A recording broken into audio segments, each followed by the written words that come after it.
বাংলাদেশ শ্রমিক কল্যাণ ফেডারেশনের কেন্দ্রীয় সাধারণ সম্পাদক অ্যাডভোকেট আতিকুর রহমান বলেছেন, একজন শ্রমিক কর্মী হচ্ছেন একজন নেতা।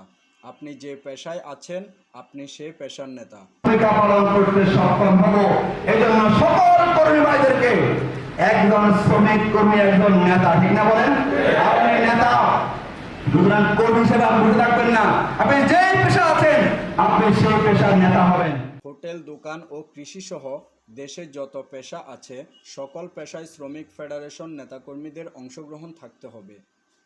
কোনো পেশায় যেন শ্রমিকরা হয়রানির শিকার না হয়, সেটির প্রতি সজাগ থাকতে ফেডারেশনের নেতাকর্মীদের আহ্বান জানান তিনি।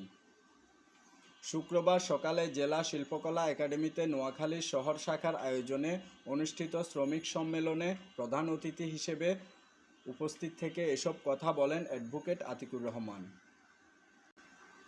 শ্রমিক কল্যাণ ফেডারেশনের নোয়াখালী শহর শাখার সভাপতি মাহবুবুর রহমান রিয়াদের সভাপতিত্বে ও সাধারণ সম্পাদক এমরান হোসেনের সঞ্চালনায় আরও বক্তব্য রাখেন শ্রমিক কল্যাণ ফেডারেশনের জেলা শাখার প্রধান উপদেষ্টা ইসহাক খন্দকার, জেলা শ্রমিক কল্যাণ সভাপতি অ্যাডভোকেট জহিরুল হক, সাধারণ সম্পাদক মাওলানা মোহাম্মদ ইউসুফ সহ আরও অনেকে।